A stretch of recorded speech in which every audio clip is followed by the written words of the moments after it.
Welcome to Real Estate Real World, where we talk to the movers, shakers, and leaders that are getting it done right now in the real estate industry and beyond. Your host is Marguerite Crespillo, and she started this podcast simply to talk to cool people about what's really happening in this crazy roller coaster ride of real estate. Be sure to subscribe on iTunes and stay up to date on the newest stuff by adding yourself to the list at www.realestaterealworld.com. Now your host, Marguerite Crespillo. Hey everybody, it's Marguerite, and I am here again getting ready to record a fabulous podcast with Jorge Guerra. Jorge Guerra. You gotta roll the R's. I'm not so good at the Guerra, and you would think I would be good at it because my husband is actually Spanish, and so you would think my name, but it depends. You know, some people say Crespillo, some say Crespillo. It just kind of depends. So, but How do you say it properly?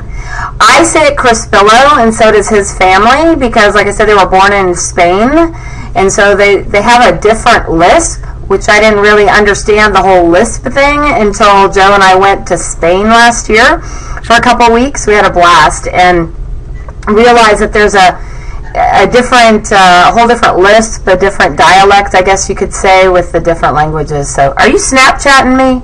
No, I'm just taking pictures here for social media after. I can say what a great time I had with you. Of course, of course.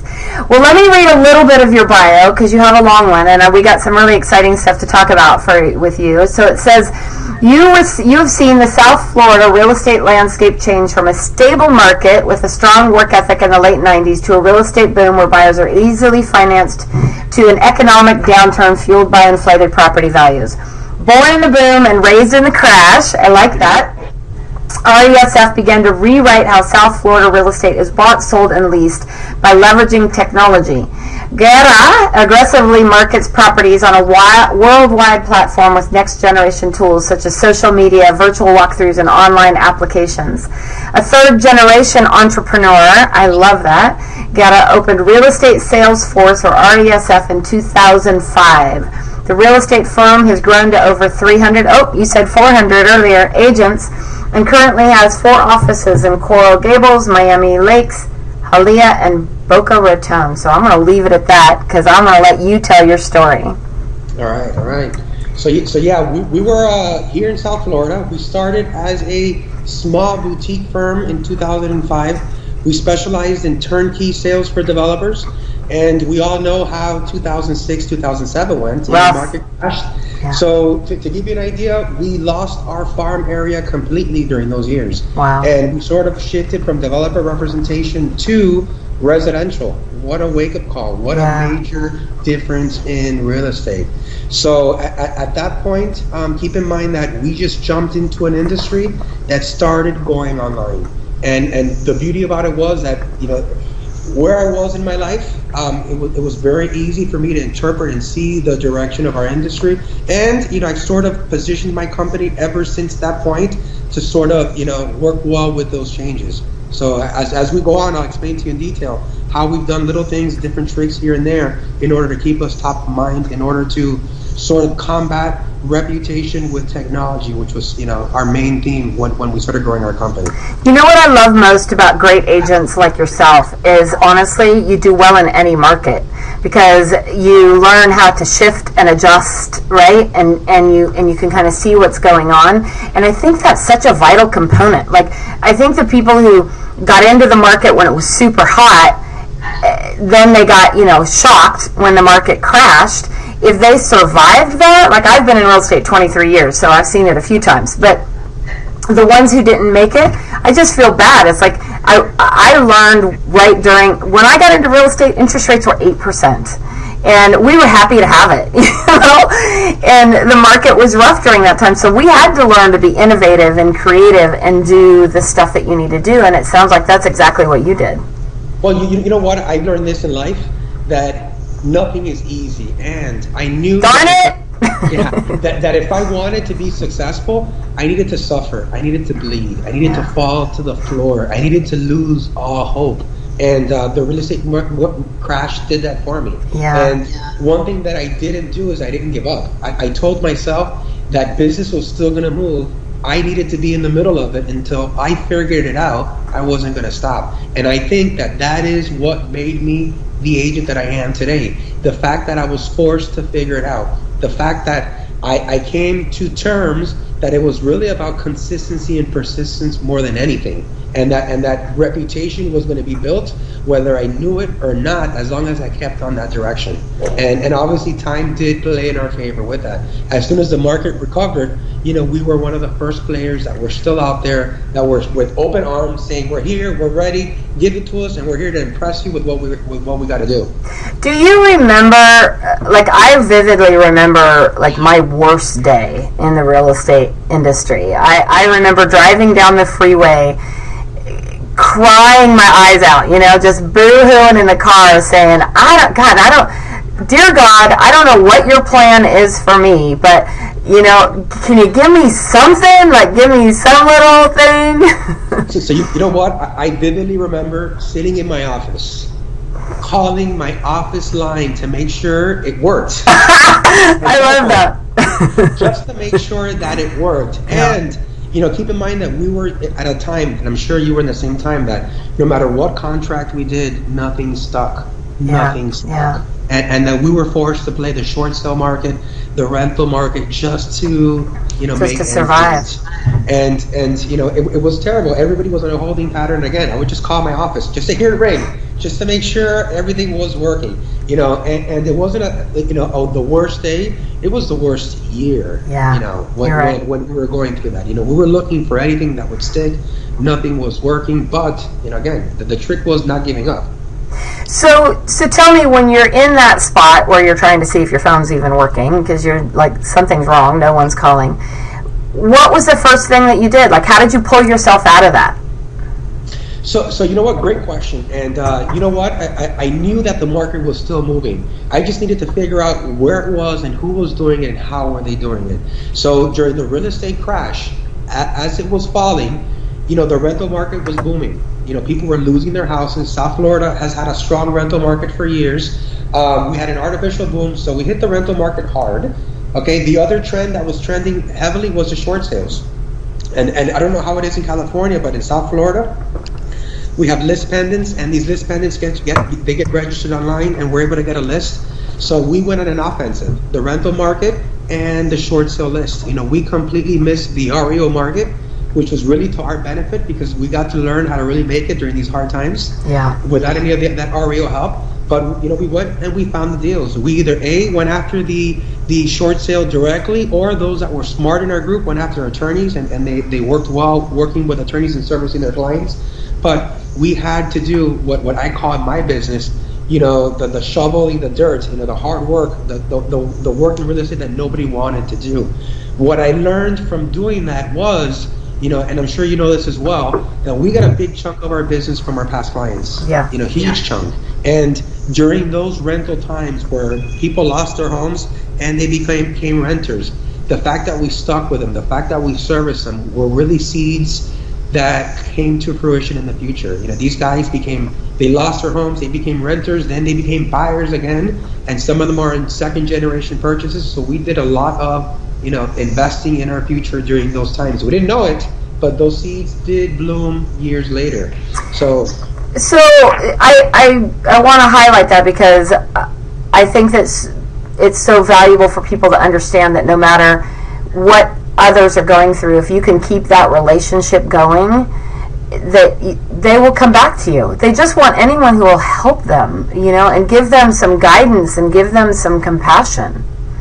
Yeah, and more importantly, in our industry, which we have such a big turnaround, agents, stay in our business, an average of 3 to 4 years? Yeah, barely. Yeah. So to have a figure in our industry who's consistent, who's been in the business, who's good at what he does, who is trustworthy, is huge. Yeah.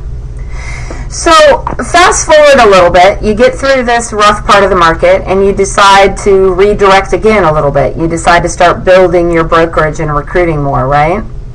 Absolutely. So once I sort of understood that there was no secret to this business. That I was going to be the one that I'm going to make or break it, and this falls on my shoulder.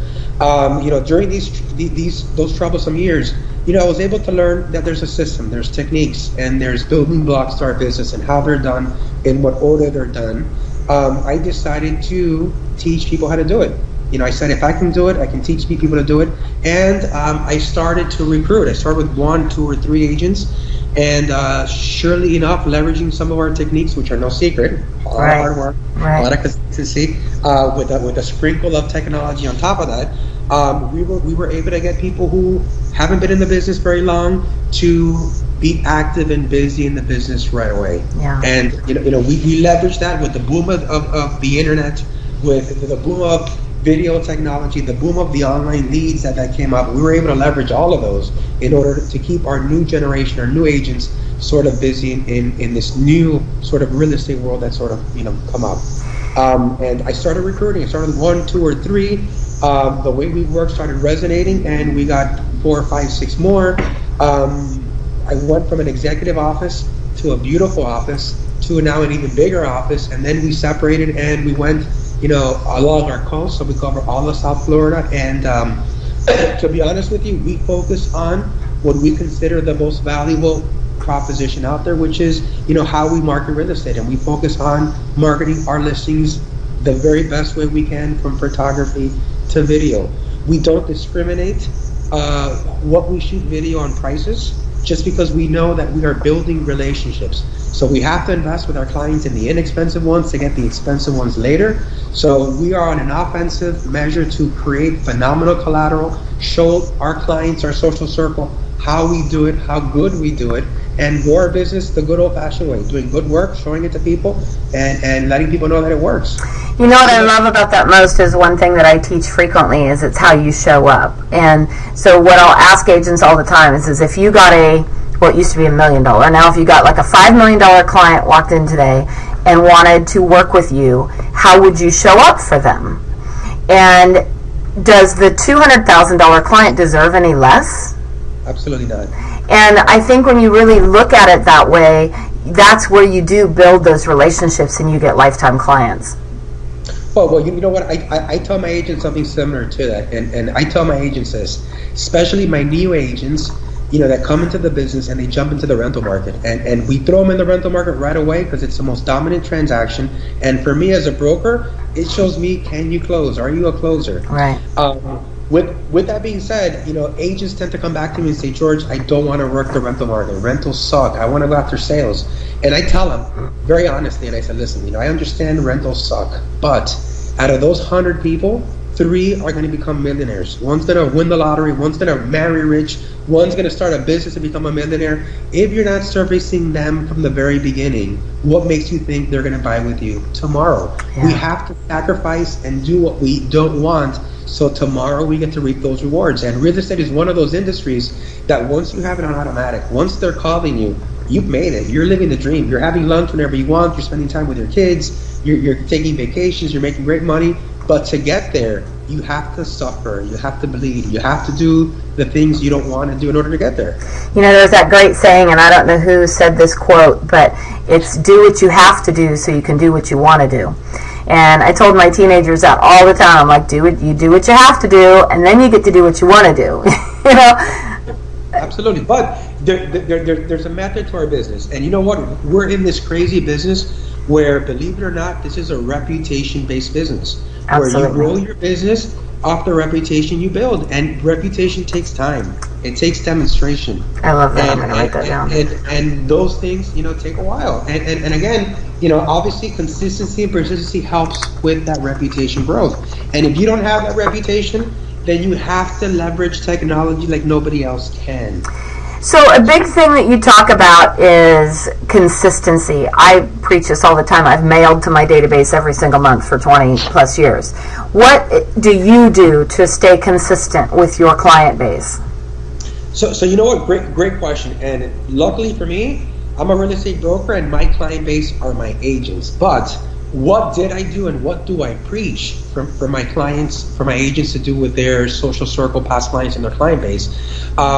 I am a heavy marketer. I am a smart marketer. So I'll give you an example. I tell my agents very simple that their net worth or their network is their net worth. So we start off every agent at the beginning of their career. I want a list. I want to know how many contacts you have in your database, and I want to make sure you have the data points that are important to me as a marketer there and present. And they are full name, address, email, status, are you an owner or a renter? And I want notes, how long you've been there or not. And then I want a number. George, I have 200 people on that list. Okay, so what do I want you to do? I want you to hit your audience 3 different ways a month. And I'll give you an example. With their cell phone number, okay, there's this awesome new program out there, which I'm sure you probably know, called Slide Broadcast. Have you heard of Slide Broadcast? Yes, it's where you can call and just go straight to voicemail, right? No, that's Slide Dial. Oh, sorry. Nope, I don't know what it is then. So let's hear it. Think of Slide Broadcast as the big brother of Slide Dial. Oh, okay. All right, so let's say you have 1,000 contacts on your phone. I can upload them to Slide Broadcast, and I can make one phone call, and I can say, hey, George, sorry I missed your phone call. I wanted to wish you and your family a Merry Christmas. And I can broadcast that to 1,000 people's voicemails in one click of a button. Right? Well, that was the best tip of the year. There you go. And I'll give you an example. I tell my agents that, you know what, you got to call your people. And if you don't want to call your people, Slide Broadcast them. And, you should call them Happy New Year, Merry Christmas, Happy Thanksgiving. Those are gimmies. Okay, I think twice a year you should call them and say, hey, this is George. Sorry that I missed connecting with you, but from time to time I do free comparative market analysis to my friends and my family just so that they're in the know. If you would like one, email me or text me your address and your email, and I'll have them back to you by the end of the week. So it's just a very simple way of reaching to your audience in the old school manner that works the best, which is the phone, and not having to dial 1,000 people and do it in one shot. So anytime you can leverage technology to be very smart, I want to bring that into my team. Well, that right there was worth like $1 bazillion. So everyone should listen to this podcast just so they can hear that tip, if nothing else. Awesome. So check this out. Having that phone call as a data point, you can either Slide Broadcast them or call them directly. Right. Whichever one you want.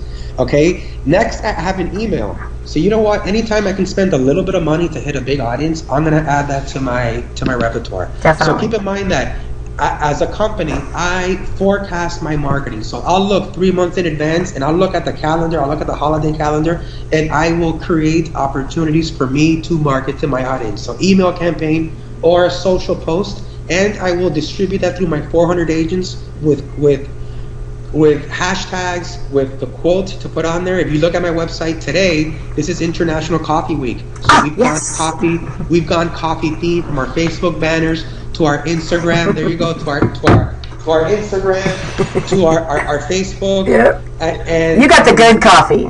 There you go. We got the coffee that'll keep you awake all night. So again, we create over 12 opportunities for you to hit your audience throughout the year, and even for fun. The next thing, the next variable point that I collect is your address.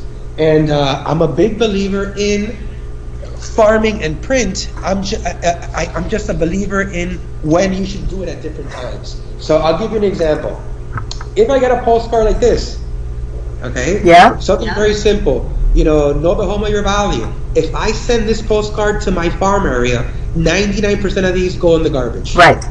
But if I send this to my social circle past client, my mom, my grandmother, they're going to put this on the refrigerator, and my friends from high school are going to say, oh my God, George is for real.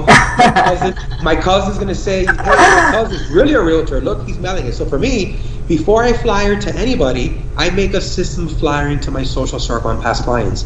And we have 8 different flyers that don't say you're a top producer, but that they're interesting tidbits that might be interesting to somebody. And then I also recommend having some sort of thank you card. Yeah. Okay, where you can brand it and you can send your thank you cards, and we know how effective thank you cards are. So phone, email, print, are some of the ways that I hit them. And then my last method is social media. I think there's no other platform where your social circle is in all the time. They're nosy, they're trying to see what you're doing, who you're doing with. So what a great place to show them, hey, I'm active, look at how I sell real estate, look how often I'm selling real estate, look at me in class in real estate. So I think that to be a real realtor in today's market, anybody can play one on Facebook. The question is, do you have game? Can you hit their phone? Can you hit their inbox? Can you hit their desktop? And can you be consistent on those three to the most important group you have, which is social circle, past clients.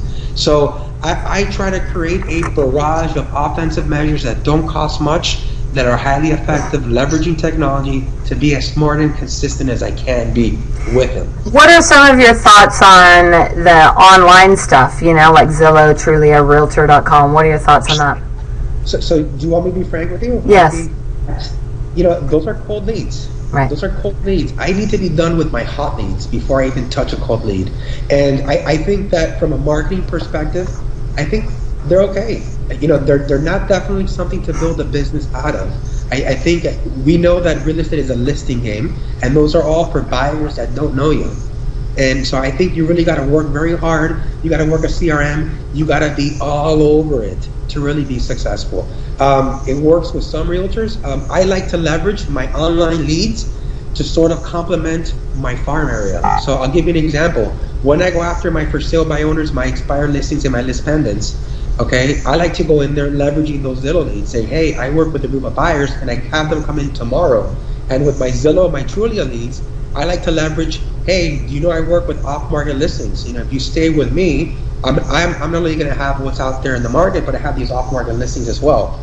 I like it just to keep me busy within my farm area, but I don't use it as my main source of income, nor am I going to rely on it. I think my social circle, my past clients are too strong for me to avoid and lose that importance. So what I'm hearing you say is that you basically have a few different baskets, and you're constantly using those baskets to fill up, your lead sources and a number of other things. So check this out. I have a farm area and I have a social circle, and both of them I target aggressively. My social circle, there's only so much that I can do. My farm area, there's a lot of things that I can do, obviously with less of a result than my social circle. Now, for my downtime, if I'm building a team, these are all things that I need to sort of be the rainmaker and create opportunities for.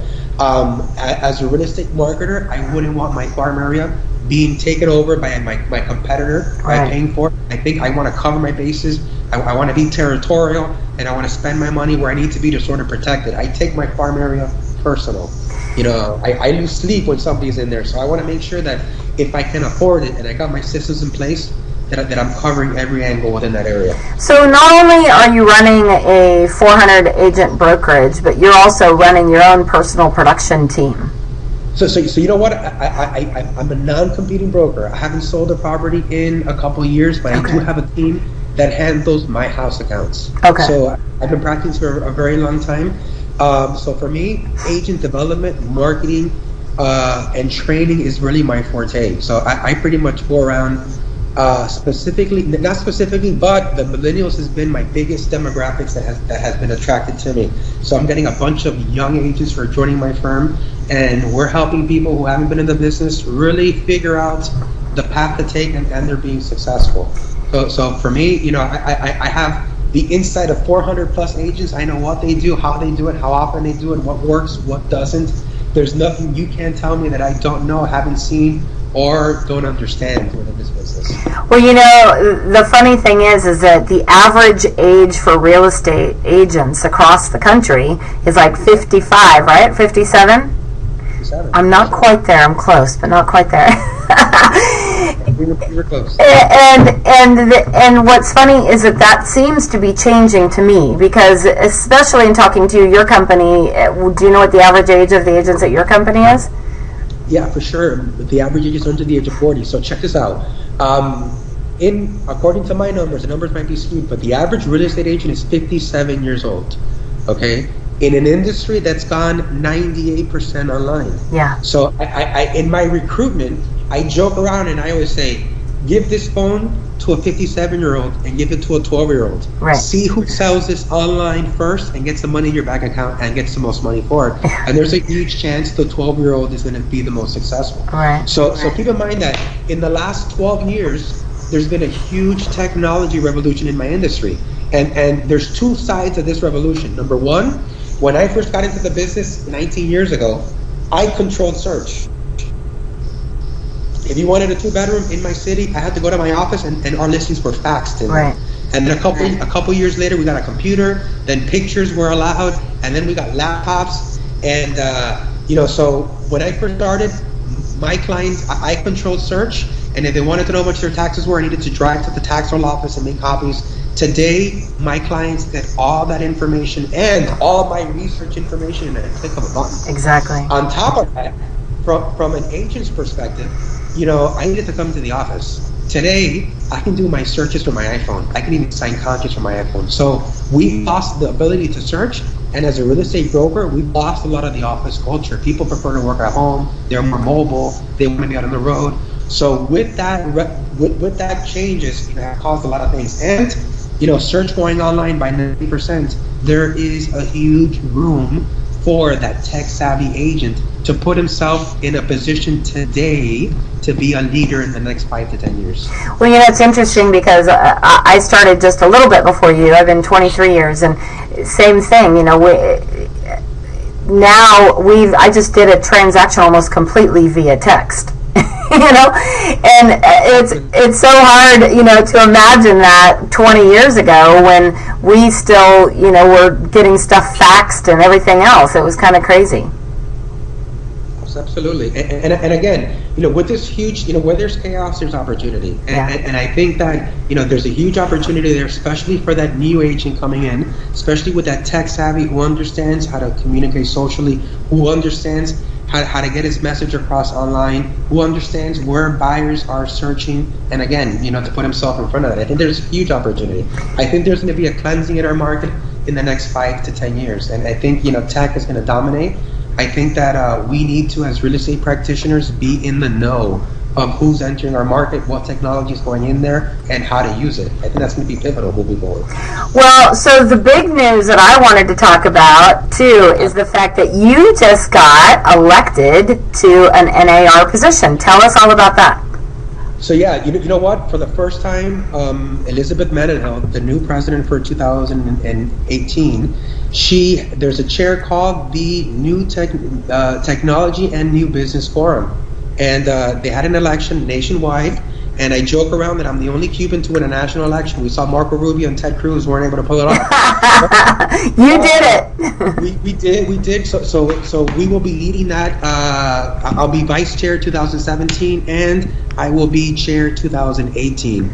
I am also the chairman for the South Florida YPN chapter over here. So for the Miami associations, I am the chairman for the YPN board, and a lot of people don't know this, but I have also been elected as the residential board president for 2018 for the Miami Association of Realtors, which, if you don't know, it's the largest association in the nation with 43,000 agents. So is NAR next? You're going to be the first Cuban president of NAR? So you know what? Baby steps. I want to make sure I do a great job where I'm at right now. And if, opportunity knocks, I'm not one to say no. But you know what? I want to do a great job here. I have a lot of work to do here in South Florida that needs to get done. And I have my company, more importantly, that needs to be taken care of. So my focus is really local. But, this national chair, I think when I read what they were looking for, it was really me that they were looking for. And, it was down my lane, and I said, you know what, I can't pass this up, let me try out. But for sure, the future is, I don't know where it's going to go, but I want to take care of home first. Well, a huge shout out to Jorge Guerra, who introduced us. Love him. That's my favorite Mexican friend in the world. He's fantastic, and I was on his podcast, Marketing and Margaritas, not too long ago, and he said, you've got to meet George, you've got to meet him, and I said, well, for sure, I want to have him on my show, too. Let me tell you what I love about George. George is no bullshit. Exactly. See what you get, and, me and him, we're very much alike. We know this business. We know how hard it is. We understand, the dynamics. And, we're not going to settle for anything but the truth. And we work hard. We focus on what we feel is important. And I think we both have a nose for the future of this industry and where it's going. And he's done a great job of identifying, great people that are out there like yourself and I. And, I think we have a lot of great things coming up for him and you as well. So I'm looking forward to it. Yeah, I know. I was talking to him, and I had a workshop last month that he was going to try to come out to, but he's in the Bahamas right now, speaking over there in the Caribbean for 21. Yeah, and so I was so proud of him. I'm like, well, how did I get that gig? I want to go speak in the Bahamas, right? No, but that's when you've made it, right? Exactly. But in talking to you before the show here a little bit, you were talking about NAR and is going to be in Orlando, and I've been on the fence about going, but I probably should go. You know what? The good thing is they got a great airport, so it's easy to get in and get out. Yeah. They got a great hotel. It's next to Disney and Universal Studios, so if you want to venture out after the convention, it's great as well. If you're smart, you make a vacation out of it and enjoy Orlando. But for me, I love to go there. I get to meet all my friends from throughout the nation, and I get to catch up, have a couple drinks and a couple lunches. Well, I have a funny story I told you before that I'd share with you during the show. Back in 1998, I went to a conference there. It was with Joe Stump, Bible for Lonely, and it was a mastery conference. So there were a couple hundred of us went. We went to Orlando, and we decided to rent a limo and go down to Miami for the night. And we went to Miami, and we went to the living room. Is that place still around? We went to the living room in Miami, and we were, they don't even open the doors to many of those clubs until like midnight, right? Like, when we're going home in California, they're just getting started. So we ended up seeing Carmen Electra was there, and we got to dance and party with Carmen Electra. And we did not get back to the hotel until 7:30 in the morning, and I had to speak at 8:30 that day. And it was so awful. I was just in the shower praying, please, help me stand in front of this crowd and speak today. And I remember when I got home, my husband was like, what the heck happened to you? I looked like I'd been hit by a truck. So that's what Miami did to me when I was there. Listen, Miami, I joke around, but I think it's the best place on earth.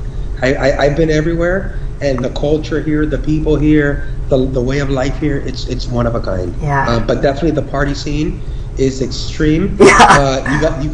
You got to practice and hydrate yourself if you want to make it to the end of the night. Luckily for me, I'm married with 2 kids, so like around 1:30, my internal clock shuts down. I'm like Cinderella. You got to get me home. If not, I'm gonna fall. Well, so tell us, as we'll kind of wrap up here a bit today, because I know you got a busy schedule, but the one thing that I wanted to ask you about is, what is your plan for the stuff that you're doing with NAR? Can you give us any insight as to what you're hoping to do with this new position? So you know what? Great question. And so for me, I've always been a big technology buff. I've always been researching technology, especially within our industry, anything that can give us an edge. And I'm sure you've done this as well with your research and technology. Plug and play very rarely works. You got to really work hard. Nothing is really easy. So a lot of this technology that I've seen growing up in my industry hasn't been really effective. There's been a lot of charlatans in our industry that overpromise and underdeliver. So what I'm looking for, honestly, I'm looking for real things that work. I want to go there and break real estate up very simple. I want to look for CRM solutions, email solutions, marketing solutions. I want to see what's there, what's real, and look for the future trends. I'm going there very open-minded, but I'm going to drill in and ask great questions. I want to see what's really going on there. And again, real estate's a $40 billion industry. And I remember hearing a talk from Swampo saying that we love to throw our money at things that don't work. Yeah. So I want to make sure that when I go there, I'm a great steward of the products that are being brought in there and making sure that they're for real, that they work, and that they're bringing real value to our realtors. Well, I'm really excited about it, and the fact that we have a woman coming in as the NAR president. You know what? 2 things, and you might want to beat this, but she's a young woman. Yeah. And I think the NAR needs a breadth of young people in there. I think. Well, it needs diversity, is what I think. You know what? I've had the honor of meeting a couple female presidents, from NAR, which has been pretty cool. But you know what? I think not only do we need diversity, but we need somebody that understands the landscape of the direction that our industry is going in. And I think Elizabeth, has the right mindset. She's doing the right things. I'm really looking forward to helping her, reach her goals. And again, I think that, we're going in the right direction. The fact that she opened up this chair for an election instead of assigning it or handing it down, I thought was a great sign of shaking up the NAR a little bit. Oh, it's so needed. It's really exciting. Well, so as we finish up, I just want to ask, what is next for you and your company? Where are you headed? What are you doing? So you know what? Great question. I get that question all the time. George, what do you want to do? How big do you want to get? What do you want to do? And the honest answer is, I never thought it would be the size that I am, where I am right now. Yeah. So I'm taking it day by day. Where do I want to be? You know what? I want to be in a brokerage where I have a bunch of listing agents who are happy to be here and who are growing, every single day and building up their business. That's where I want to be. If I can do that for 100, 200, 300, or 1,000 people, I definitely want to be there. I am definitely one of those. I don't do real estate for the money. I don't know how much money I have in my bank account. I let my wife handle that. She does a great job to the penny. I enjoy coming to work. I jump out of bed with enthusiasm. I'm very passionate about what I do. So if I don't have to sit down at a desk from 9 to 5, and I get to jump around and train and meet agents and recruit and work on our marketing, if I get to do that for the rest of my life, woman, I am in heaven. Yes. And if I get to make some money on top of that, are you kidding me? So for me, what a great life, huh? Well, are you kidding me? I am living a dream. Yeah.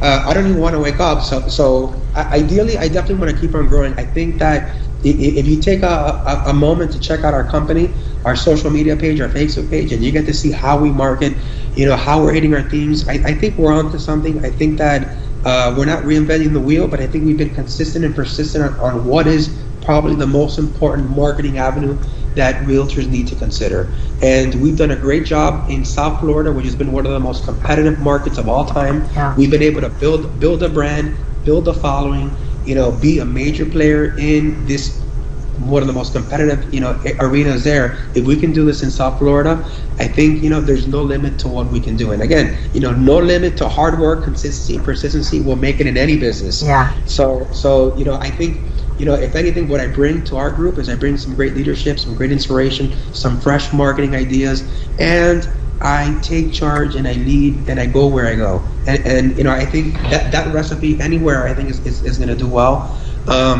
But my goal really is to do real estate at the speed of now. So keep on chasing this industry, see where it goes, and just make sure that I'm in the know, that I'm in between the transactions, not behind them. That's awesome. I love that.